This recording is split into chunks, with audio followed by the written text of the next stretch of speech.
he's unable to get Wi-Fi access. So anyway, bear with me. And so I wanted to, on her behalf, give a brief overview about the chromosome 15 imprinting disorders. And these include Angelman syndrome, Prader-Willi syndrome, and duplication 15q syndromes that all arise from a single locus on the long arm of chromosome 15. Due to parent of origin specific deletions, duplications, epimutations at the imprinting center, these are 3 distinct phenotypes. And in healthy, typically developing individuals, gene expression in this region is regulated in a parent of origin and tissue specific manner. Different methylation patterns at the SNRPN promoter, SNRPN promoter, can be used to detect and differentiate these distinct disorders with a single test. Next slide.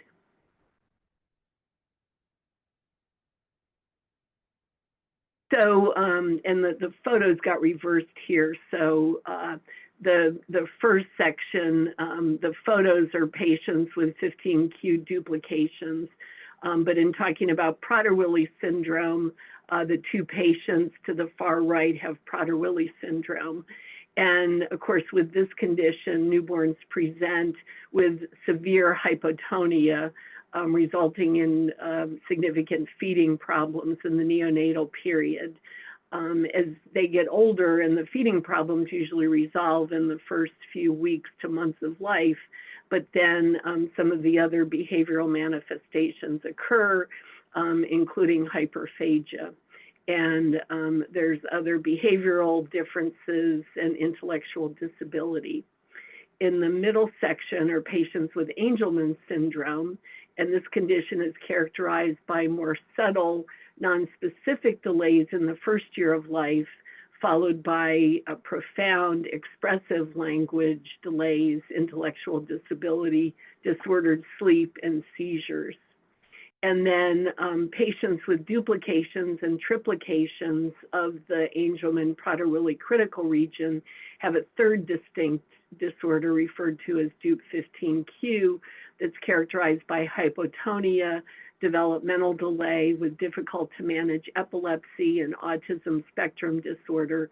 And 3 of those patients are indicated to the far left. And I think one of the frequent phenotypic findings in them are that they usually have quite full cheeks. Also, a somewhat short bulbous nose has been described with this condition. But I think just based on phenotypic features, this one can be pretty difficult to diagnose. Next slide.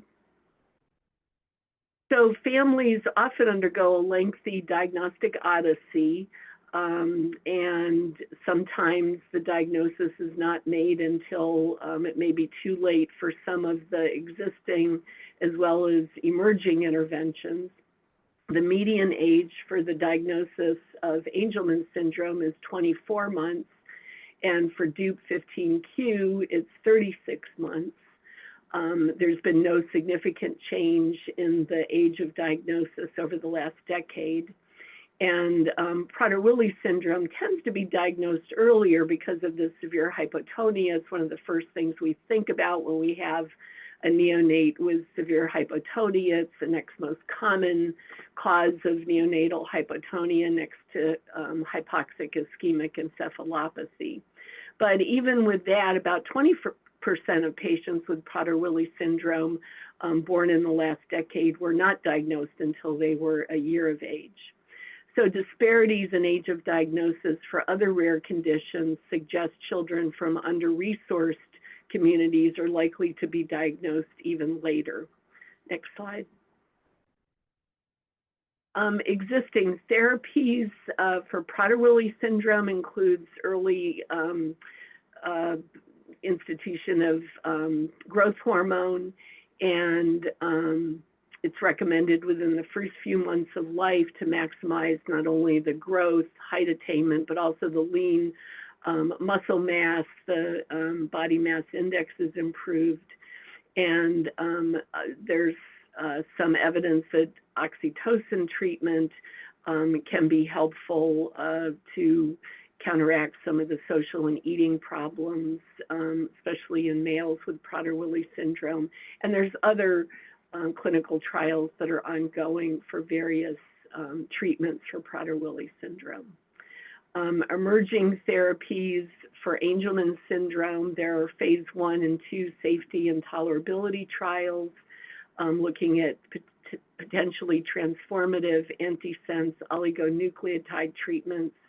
There are 2 current recruiting trials with GABA modulators for both duplication 15q and Angelman syndrome. And then small molecule compounds that target downstream synaptic dysregulation may be helpful for all 3 disorders. And there's a rich preclinical pipeline of viral-based gene replacement approaches for Angelman syndrome that are being investigated. Next slide. Although further studies are needed to conclude whether earlier interventions lead to better outcomes for these conditions, it's been suggested that an optimal therapeutic window exists to help mitigate the phenotypes most effectively, so that earlier diagnosis would result in earlier access to these potential therapies and treatments. So the chromosome 15 imprinting disorders, or C15 disorders, have been identified as pilot candidates by the NBSTRN, but necessary evidence is lacking to support a successful recommendation for public health newborn screening. And we need more research studies, so data to demonstrate feasibility of doing newborn screening using dried blood spots, being able to identify at least one newborn with one of these conditions via prospective newborn screening, and then describing the benefits and drawbacks to newborns who screen positive, including those with false positive results. Next slide. And I will turn things over to Dr. Kucera. Thank you. Yeah, so I'll talk a bit about what we have been doing on the laboratory side to test out prospective newborn screening for these conditions. As Cindy said, they are all candidates identified by the NBSTRN, and we have been interested in figuring out how to set up a pilot under our Early Check Consented program in North Carolina. So from the laboratory perspective, we need a test and make sure that the test works. So you have heard me and others from RTI and UNC talk on this call about the various pilot studies that we do. So depending on where a particular condition is in the process of toward universal screening or assay development or prospective screening, we design tailored studies for the particular condition to generate the evidence that it's needed at the time. So for the chromosome 15 conditions, there are no prospective newborn screening. It's just not done anywhere. But there are candidate assays that might be useful for newborn screening. So we're in the research and development stage with this one, but we also run prospective studies under our Early Check program, which is a consented a program where we test the feasibility and acceptability of testing. So you might have heard us talking about pilots for Duchenne muscular dystrophy or Fragile X syndromes that we did in the past. We also run full-scale unconsented pilots under the IDIQ task order mechanism. And so we're right now in the process of evaluating the test and preparing everything that needs to be in place for implementing screening for these conditions under the consented Early Check study to understand the feasibility and acceptability. So The test for these conditions is a molecular test. And so as we all know, bringing new technologies to newborn screening programs is a challenging task. But once there is a particular methodology that's already implemented, it opens up opportunities for more tests. And so molecular testing was adopted by many labs a few years ago for SMA and SCID. And so, the having that technology in the labs and having a process to isolate DNA from dry blood spots kind of opens up more options. So, for example, for another targeted PCR tests or sequencing, so that's being piloted by a number of groups, including ours. But that's a big, expensive process where many different conditions would be tested. And so we're looking into this very specific test that is DNA methylation-based test for these three conditions. And that would be much more feasible and easier to implement in existing laboratories. And so we're working with our collaborator, David Godler. He's in Australia, and he has developed this methylation-based platform called Methylation-Specific Quantitative MELT Analysis. And the platform involves global bisulfite conversion of unmethylated cytosines to uracil. So one takes the entire DNA extract and converts unmethylated cytosines via bisulfite treatment.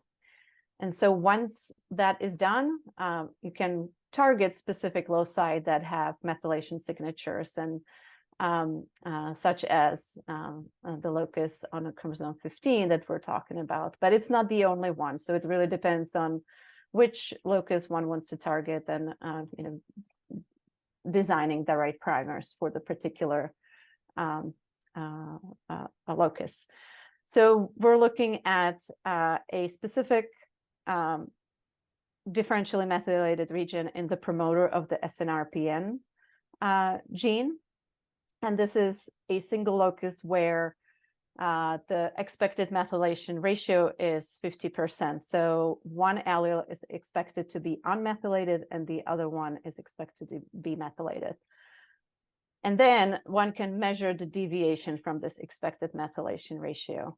And so deviation to fully unmethylated is a signature of Angelman syndrome, and a deviation toward fully methylated is a signature of Prader-Willi syndrome. So it is a single test, single primer set, but one can identify both of those conditions by the same test. For DUP15Q, there's also deviation from the expected ratio, but more intermediate because there are multiple alleles of one and single allele of the other present. So it is not 100% deviation, but there is some intermediate signature that one can pick up as well. And so the process can be incorporated into current PCR processes. So the test takes a 3.2 millimeter dBs sponge, and that's followed by DNA release. And so either one can just start from the start or take already isolated DNA. The next step shown in yellow is the bisulfite conversion, where the extracted DNA is treated and to process the conversion of the unmethylated cytosines. We also are incorporating 4 replicates. So we're running this in quadruplicate. And the reason is that there are a variety of factors that affect DNA quality and quantity that is important to understand what really is going into the reaction. And so these replicates allow us to assess potential failures and reasons for potential failures that could cause false positives or negatives. So that's part of the study to define how likely it is to have failures and how frequently we might see false positives and negatives. And so then it's followed by a PCR. There's a test-specific master mix. The converted DNA goes into it, and then there's a specific PCR program that involves thermocycling, and then there is an additional step at the end where the product is melted, and the temperature of melting is measured. And so methylated DNA, originally methylated DNA, and unmethylated DNA melts at a different temperature. So that's how we can distinguish how much of each allele is there, how much of methylated and how much of unmethylated. And so then then we use quantitative software to calculate the ratios, and so that is called a Qmax software that determines quantitatively the ratio of unmethylated and methylated alleles, as well as throws flags if there are any quality control issues. So this is what it looks like. So on the left, we run this on 384 well testing plates. The reason is that we have those 4 replicates, so it gives us 96 tests. We have few controls in the top left. The blue wells are presumed healthy newborn specimens. And then we have few known patient specimens shown in the bottom half in the colored sets of 4. In the middle panel, I'm showing a nice bimodal profile that we see from a healthy individual. So we have 2 peaks. One is for the methylated allele, one is for the unmethylated allele. So even qualitatively, one can just eyeball it and say, yeah, there are 2 peaks. And on the right, there is, again, one of the blue bimodal profiles that indicates a healthy control. And then there is one specimens from each condition. So in pink, there's an example of what one would see for a Angelman syndrome signature. Only the left peak is present, and the right peak is missing. For Prader-Willi is the opposite. The left peak is missing, and the right peak in orange is present. And for DUB15Q, we see both peaks, but when you compare with the blue profile, the ratios of the peaks is very different. And then there's a flat line at the bottom for no control, no template control. So we have some patient specimens that we were able to run. So these plots show a single unaffected profile. Again, on the left panel, purple profile with 2 peaks is an unaffected individual, and then 2 traces from specimens from 2 patients with Prader-Willi syndrome clearly show just the 1 peak on the right. Similarly, for Angelman, in the middle panel, we have 3 specimens from 3 different patients with Angelman syndrome showing only a single peak on the left. And DUB15Q on the right clearly shows that there is a different ratio between those 2 peaks, but one really needs a quantitative method to see how this profile deviates from the expected 50-50 ratio. And so when we quantify the fluorescent profiles that we get from the test, we get a plot something that looks something like this. So this is from David Godler's publication, where he tested over 16,000 de-identified newborn dry blood spot specimens. And as you can see, one can get a nice normal distribution around the 50% methylation ratio, with some outliers circled in yellow on either side. So we wanted to see whether we can replicate this in our laboratory in North Carolina. So we do something very similar. We see something very similar. We see the presumed healthy. These are about 300 specimens in the middle, and then deviation toward the left for specimens from patients with Angelman, toward the right, patients with Prader-Willi, and then intermediate deviation for DUP15Q, but still clearly separated from the population of the presumed healthy. The test works in 2 different labs on 2 different platforms, which was nice to see. And so far, and of course, we need to take this with a grain of salt. So far, we've seen 100% identification of all of those scenarios. On the left panel, you might notice that the distribution is shifted to the right from the 50-50 ratio, and this is a technical artifact on the instrumentation. So one has to calibrate the instruments to optimize the distribution and also the detection of the genotypes that one is looking for. And so we've done some calibration experiments to optimize this on our platform. So on the left, that's a serial dilution where we spike blood from a patient with Prader-Willi with blood from patient with Angelman, and test the expected methylation ratios, which correlate very well. This allowed us to adjust the optimal melting temperature. So just a shift by a single degree makes a difference. And so we would expect that methylation ratios below 5% would identify Angelman, and above 95% methylation would be classic Prader-Willi signature. We did some reproducibility experiments as well. The correlation is very good, and we've looked at precision, and that also is acceptable.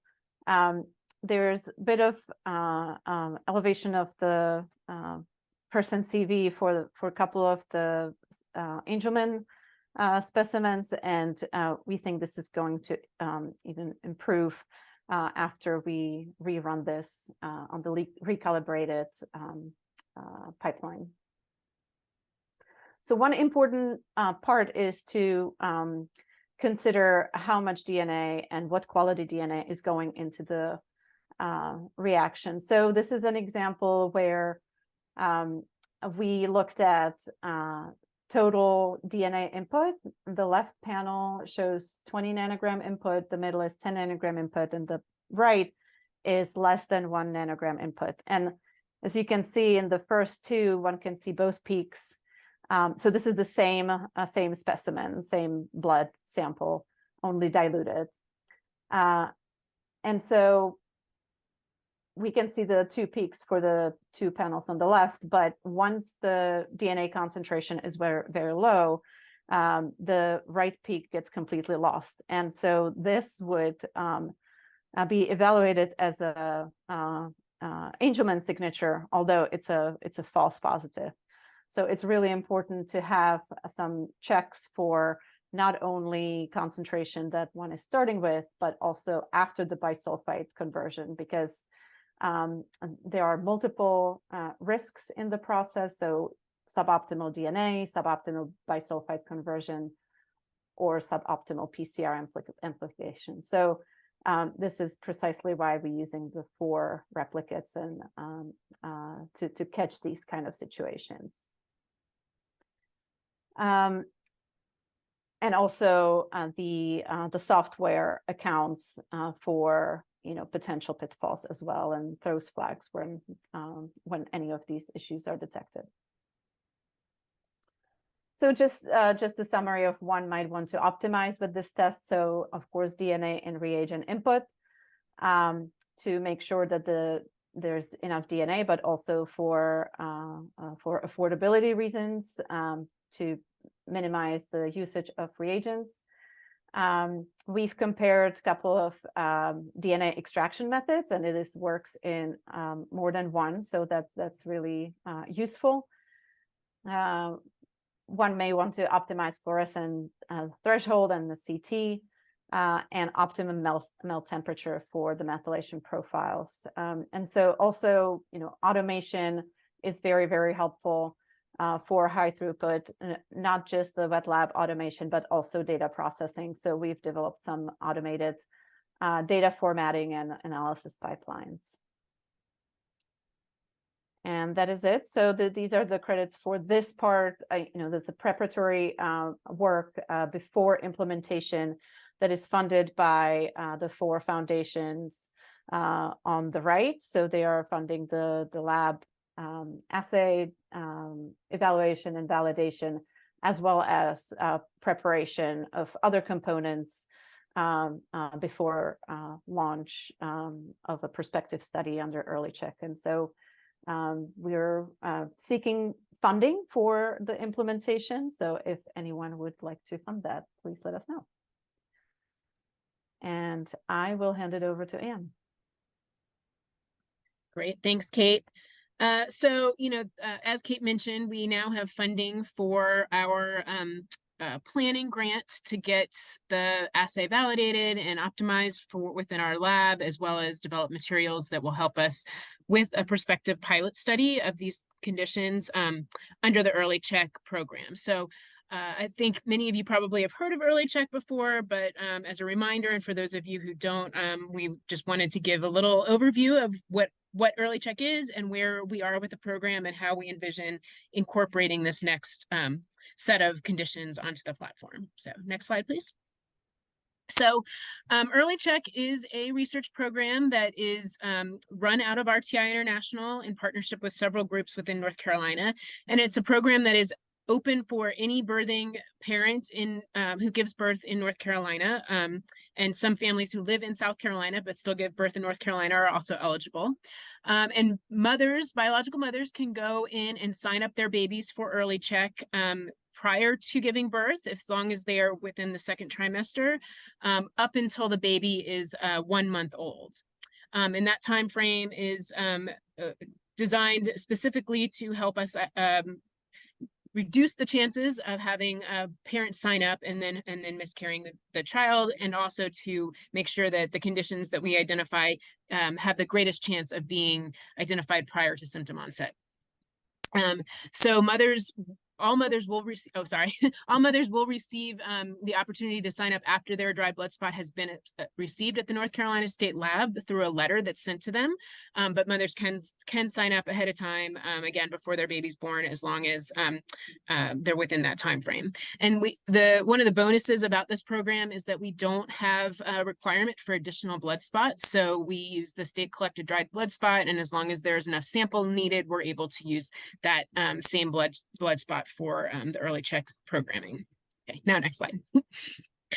So we've been operating as a research study in North Carolina since 2018, and we have, as of last month, enrolled over 28,000 newborns in the program. We have infants representing all 100% of all North Carolina counties and 100% of all birthing hospitals. So we've been able to have reach across the entire state. Next slide. And so we have sort of 4 broad goals for Early Check and how we think about the benefit that Early Check might have for a particular condition. So we want to be able to test out newborn screening protocols under a voluntary program. So really determining how much families want to know this information, how do we reach families to let them know about the program, et cetera. We want to help conditions that are looking to gather the information that's needed to be able to move towards standard newborn screening if it's appropriate.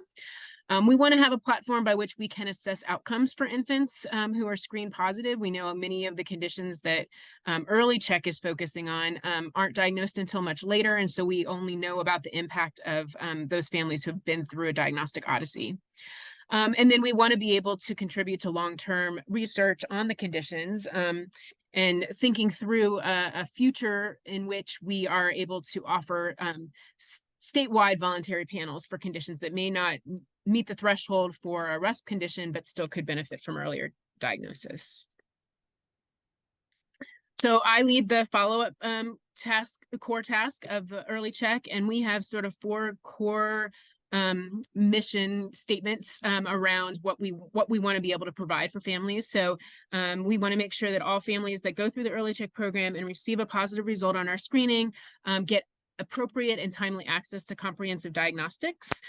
In this case, for the C15 conditions, we would have a likely partnership with UNC Chapel Hill, where we also have one of the first and largest centers of excellence for these three conditions in terms of clinics. At the Carolina Institute for Developmental Disabilities, there are specific multidisciplinary clinics for Angelman syndrome, Dup15q syndrome, and Prader-Willi syndrome. So access to the experts within the state, make sure that they get appropriate diagnostics and get into that clinic, or at least get referrals to the appropriate clinicians that they need to see. Dr. Powell mentioned some of the treatment options that exist, as well as those that are emerging. So one of our core goals is to make sure that families get access to appropriate clinical service and treatment options that exist, as well as are given options for clinical trials that may be that they may be eligible for. And then we offer, make sure that all families have information and support. We develop extensive materials that we have available on the website. We work closely with advocacy organizations to make sure that the messaging is consistent and that families are able to connect to other families facing the same diagnosis. And then we want families to know and understand that somebody is monitoring their child. So in addition to making sure that they're set up with all of the important clinical services that they might need, we want to, we as an Early Check research program, will reach out to families at least a couple times during the first year. And as long as funding allow us to follow them up at least through age 3, just to see how both the child is doing, as well as how the family is doing and how well they've been able to access appropriate services. Next slide.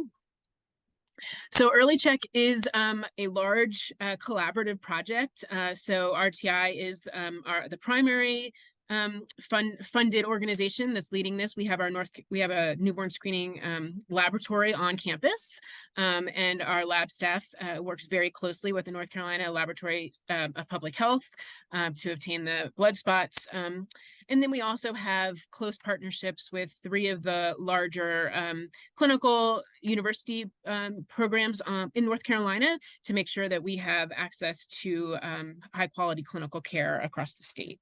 And then Early Check is definitely requires funding from multiple groups. So we have funding from the federal government, as well as from industry and from patient foundations.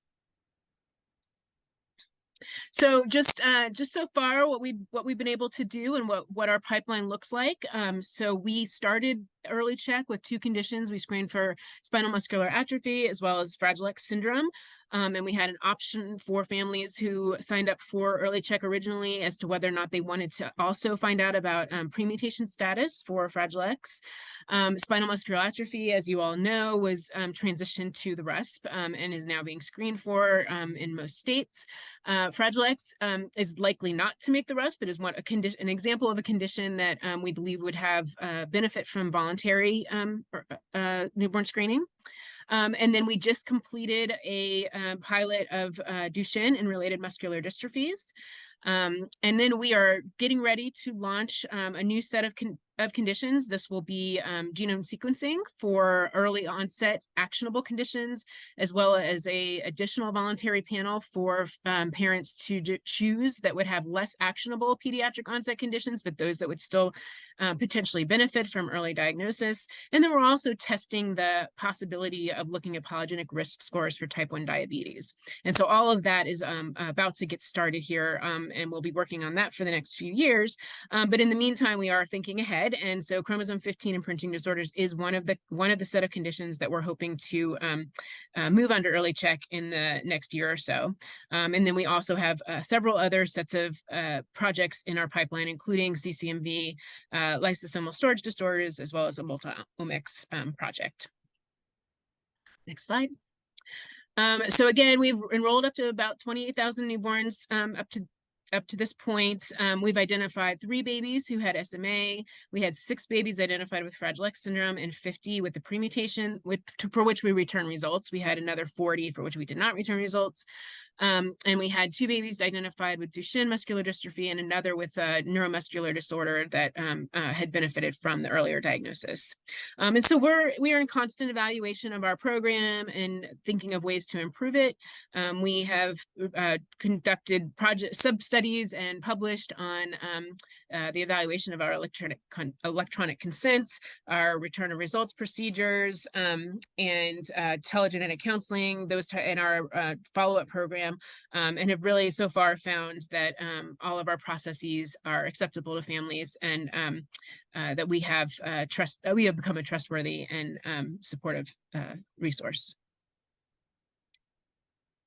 And just so you know, this is a very large team just at RTI. This doesn't even include all of the members of our external collaborations, but the Early Check team, we expand a very large range of disciplines, so we can really attack the problem of being able to move conditions towards voluntary newborn screening in the most comprehensive and holistic way. So thank you all for your attention. I know we'll be happy to answer questions. Although this is 3 presentations, we all 3 of us work very closely together on this project. So thank you for your attention. Thank you all for the presentations. It was a great presentation from all 3 of you. If anybody has any questions, feel free to unmute yourself and you can ask it in person. You can even raise your hand. Or you can enter your question in the chat. We have one question in the chat currently that was looking at the percent CV of Angelman versus it says AG, which I'm thinking is Angelman because the methylation ratio is smaller. Is the CV going to be higher? Other than that, the data looks good. So I don't know, Kate, if you wanted to comment on that. Yeah, that makes a lot of sense with smaller numbers that one would get higher CVs. I think it's also, we'll have to look when we recalibrate whether it makes any difference. But that is an absolutely correct statement. Yeah, thank you. Okay, I had another question for you. Have you tested any samples that any mosaic samples had some mosaicism in them? So not yet. The 3 that we've tested so far, we're not aware that they are mosaic genotypes, but we are also collecting additional specimens, so we're hoping to have some of those. Yeah, so we expect that's going to be more difficult to identify those genotypes, and we'll have to think about where to place the cutoffs, and it's going to be a trade-off of sensitivity for the mosaic cases and the DUP15Qs versus specificity. So if anybody has any specimens that they would like to share with us with those characteristics, we would love to round those through our pipeline.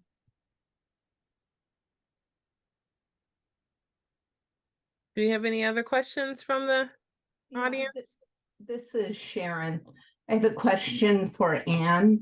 In your Duchenne study, as I recall, those were not unknown cases. They were one was either a family history and the other one was prenatal or something like that. They were not surprises. Right. The 2 actual Duchenne cases. It has some suspicion, yes. I guess my question is, when you present the data and you're showing the number of samples and the number of true positives, the true incidence of Duchenne is not 1 in 8,000. Yes, and that's the same with Fragile X. Many of the families that we identified either had a history or knew that they were carrying a baby who was going to have Fragile X syndrome. So we can't base our prevalence rates on that, on our data. Okay, I think that would be important to include in it when you present the data, because I think that that can be very misleading when states are trying to say, oh, how many babies will we have? Yes, thank you. Very good point.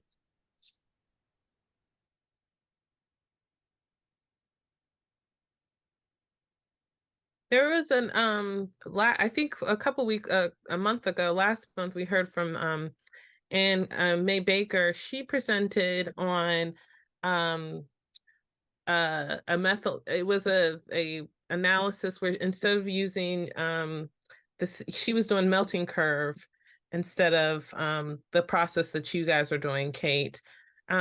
Is that a process that you guys considered using versus the current method? So I'm not familiar with the details of May's test. I am aware that she's doing that, but so our test is a melting curve. So I'm not sure how her melting curve is different from her melting curve, right? So the test that we're using involves amplification, PCR amplification, and then there's an additional step where there's a ramp through different temperatures to melt the product, the PCR product. And that's what we detect at which temperature we have melting. So those curves that I was showing, those are melting curves for the PCR product. So again, I'm not really sure how different May's test is, but I have seen her show curves like that too. So that's to be I guess discussed at some point how different that might be. Dr. Parad, I know you had your hand up for a minute. Yeah, I'm a little behind the conversation. Getting back to the comment about the Duchenne was, we've screened over 12,000 babies now, and we still haven't detected one. And so similarly, it makes us, not that we want to detect a baby with Duchenne, but it makes us look bad, and it questions the screening program, and the odds are the odds. So but New York originally reported 4 out of 36,000, and it turned out one of those had a prenatal diagnosis. It is important to be honest about your numbers, because it does confuse some of the other pilots that are going on if the numbers get kind of presented inaccurately. Wanted that comment. Thanks for your comment. Is it Lexi? Is that how you say it? Okay, go ahead, Lexi. Hi, they were excellent talks. They were really, really fun to listen to.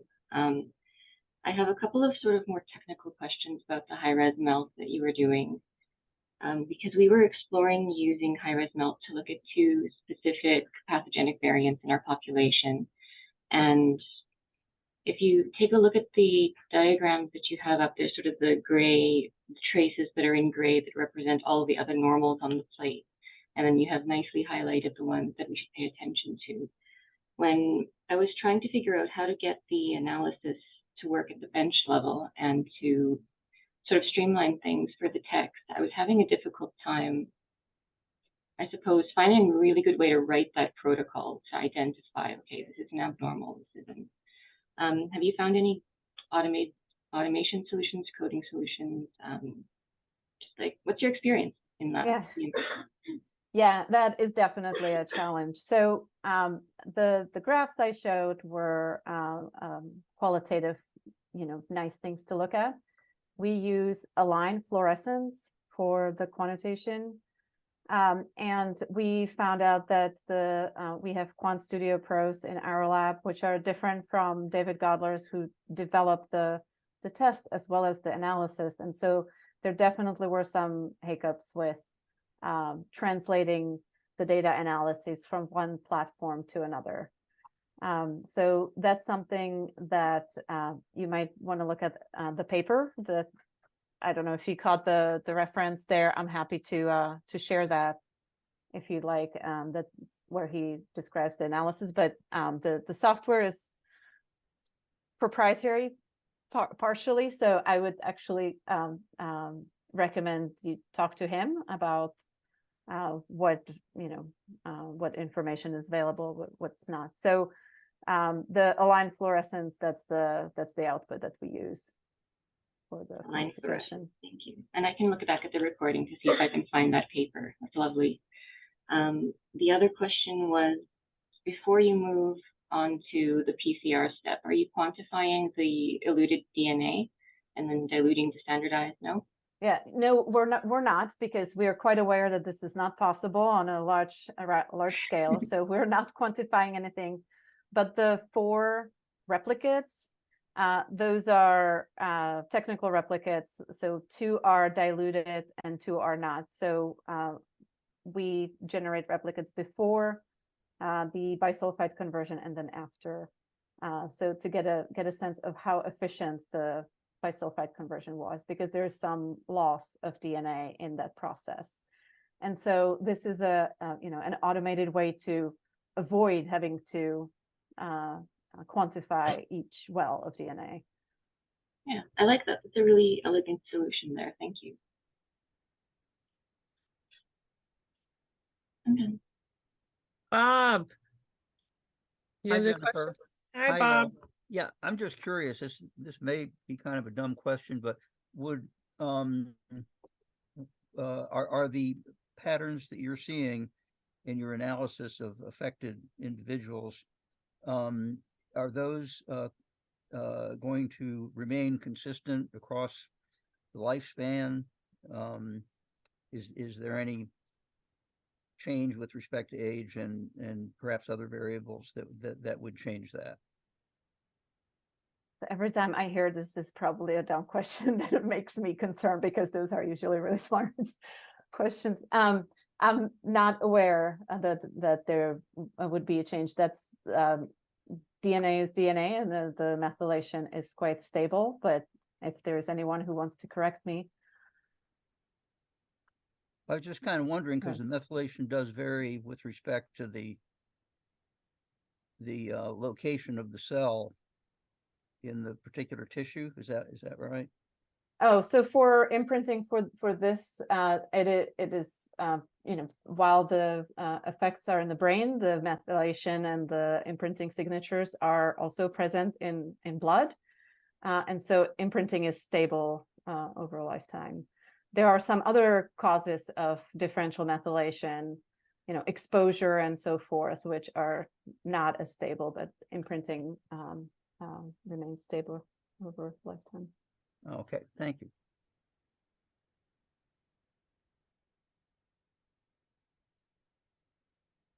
Any other questions? Dr. Parad, I saw your hand up and then went down again. Yep, one more. This one for Cindy. Moving away from the lab for a minute and back to phenotype. I've certainly seen Prader-Willi, and they're not subtle in the newborn period, generally speaking. Could you talk a little more about Angelman and the 15 dupe? I mean, do those babies look normal, or can they have mild newborn symptoms as well, or do they tend to present with symptoms a little later on? My experience has been for babies with Angelman syndrome, I think early on they're very hard to pick up on clinical features, kind of the characteristic face, these with, kind of the big wide smile and happy demeanor, really doesn't develop until they're older. So I'd say, on average, our patients are a year or two of age before they're diagnosed. I think the 15q dupe patients are even more difficult, and usually are picked up through, getting microarrays as part of their workup for autism or developmental disabilities, because I think phenotypically there's really nothing that would make them stand out. So then just thinking forward way into the future towards, like a RESP submission, this would really have to be pitched as an Angelman screen or the 15 dupe screen, as opposed to the Prader-Willi, because although you quoted some 20% or something are not picked up early on, most of them are pretty symptomatic. Yeah, I agree with you. I think, you know, some of the UPD Prader-Willi patients are a little bit milder, so may not have as extreme hypotonia early on. But, you know, every year we have probably 1 or 2 new patients in our clinic who have been born, you know, in a more rural hospital setting, you know, yes, had some feeding problems, like mom reports, oh yeah, you know, I had to use a syringe to get the baby to eat, but, you know, and they weren't diagnosed until later on. So I think there are exceptions, but I would agree with you that, you know, most Prader-Willi patients are probably going to be picked up in the newborn period.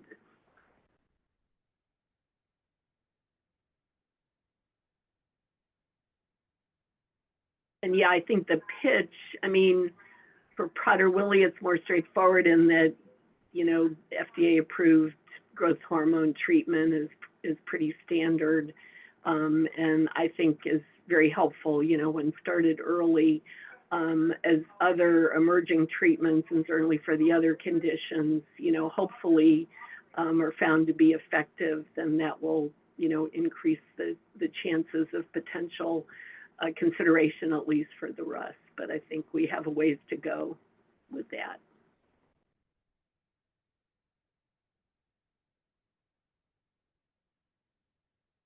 Well, if we don't have, we're only 2 minutes out from the top of the hour, and if we don't have any more questions, I just have a few announcements. First, I wanted to thank our speakers again for the wonderful presentation. And let's see if I can find my slide deck again.